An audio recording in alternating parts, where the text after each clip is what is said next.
ओम शांति। आप सभी को 26 जनवरी की बहुत बहुत हार्दिक शुभकामनाएं और दुआएं हैं। आज के दिन शिव बाबा ने भी बहुत खजाने दिए हैं। वो आकर के यही कह रहे हैं कि जब हम पिता परमात्मा को याद करते हैं और हमारी भक्ति पूरी हो जाती है तो हम देवी देवता बन जाते हैं। तो अब हम इस समय उस पिता परमात्मा की याद से देवी देवता बनने की पढ़ाई पढ़ा रहे हैं। तो आज मेरे बाबा ने कहा, मीठे बच्चे, तुमने जिसकी आधा कल्प भक्ति की है, तो बाबा बोले वही बाप खुद पढ़ा रहे हैं, वही पिता परमात्मा आए हैं और आकर के वे खुद पढ़ा रहे हैं। इस पढ़ाई से ही तुम देवी और देवता बनते हो। तो आज मेरे बाबा ने कहा, योग बल के लिफ्ट की कमाल क्या है? तो मेरे बाबा ने उत्तर में दिया है, तुम बच्चे योग बल से 1 सेकंड में ऊपर चढ़ जाते हो, अर्थात सेकंड में मुक्ति मिल जाती है, वर्षा मिल जाता है। तो आज मेरे बाबा ने कहा, तुम जानते हो उतरने में 5000 वर्ष लगे हैं और चढ़ते हैं 1 सेकंड में। तो आज मेरे बाबा ने कहा, ये कमाल है योग बल की। तो बाबा बोले, अगर एक पिता परमात्मा की याद में हम रहेंगे तो बाप की याद से ही सब पाप कट जाएंगे, सब पाप खत्म हो जाएंगे और आत्मा शुद्ध बन जाएगी। तो आज मेरे बाबा ने कहा कि निरंतर मुझ पिता परमात्मा की याद करते रहो तो आत्मा शुद्ध बन जाएगी और देवी देवता भी बन जाएंगे। ओम शांति। तो आज मेरे बाबा ने आगे दिया है। बाबा बोले, धारणा के लिए मुख्य सार है, जगत का मालिक बनने व विश्व की बादशाही लेने के लिए मुख्य काम विकार पर जीत पानी है।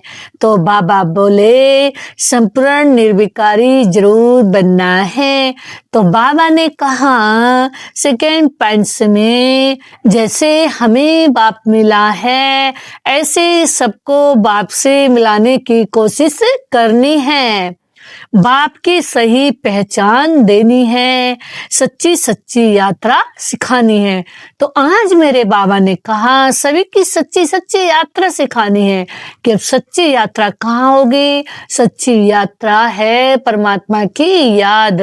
तो आज बाबा ने वरदान में दिया है, गम की दुनिया सामने होते हुए भी बेगमपुर की बादशाही का अनुभव करने वाले अष्ट शक्ति स्वरूप भव। आज मेरे बाबा ने कहा, ये जो गम की दुनिया है इसमें रहते हुए भी फिर किसका अनुभव करना है? बेगम की दुनिया का, बादशाही का। अर्थात बाबा ने कहा कि बेशक इस दुनिया में रहो लेकिन हम अष्ट शक्ति स्वरूप हैं, देवी देवताएं हैं। तो बाबा ने कहा, गम और बेगम की भी अभी नॉलेज है। तो आज मेरे बाबा बोले, गम की दुनिया सामने होते हुए भी सदा बेगमपुर के बादशाही का अनुभव करना है। बाबा ने कहा, बेशक हम गम की दुनिया में हैं फिर भी हमें ऐसा अनुभव होना चाहिए कि जैसे हम बादशाही में हैं, बेगमपुर की दुनिया में हैं, अर्थात जहाँ कोई भी गम और दुख नहीं है। तो आज मेरे शिव बाबा बोले, इसकी निशानी है ये अष्ट शक्ति स्वरूप बनना, कर्म इंद्रिय जीत बनना।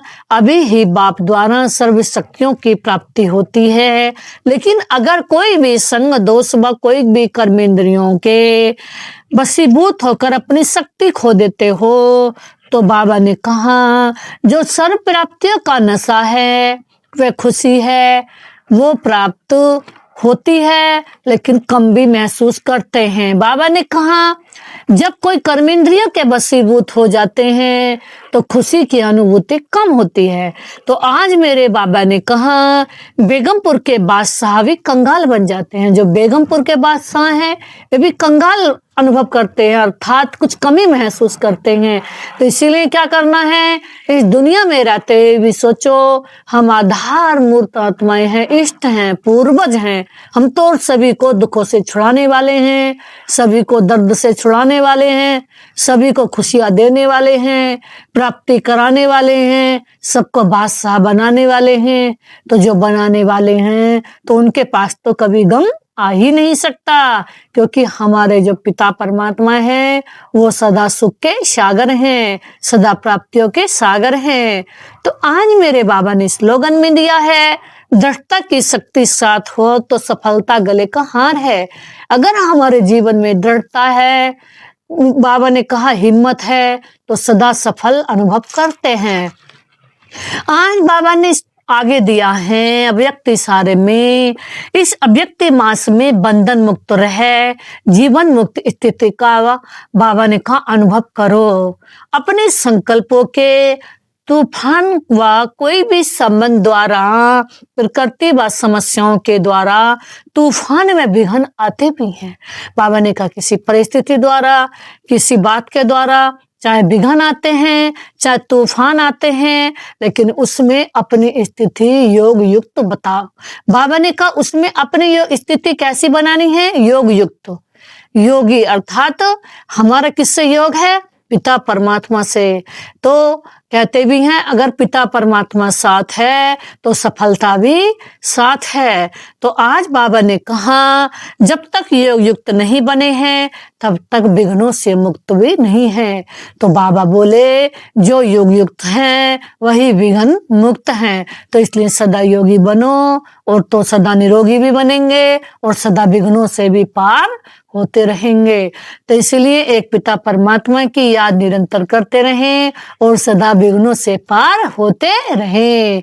नमस्ते बाप दादाजी, आपको नमस्ते। जो आपने दिया उसके लिए आपका अथाथ है पद्मा पदम। शुक्रिया शुक्रिया शुक्रिया। ओम शांति, ओम शांति।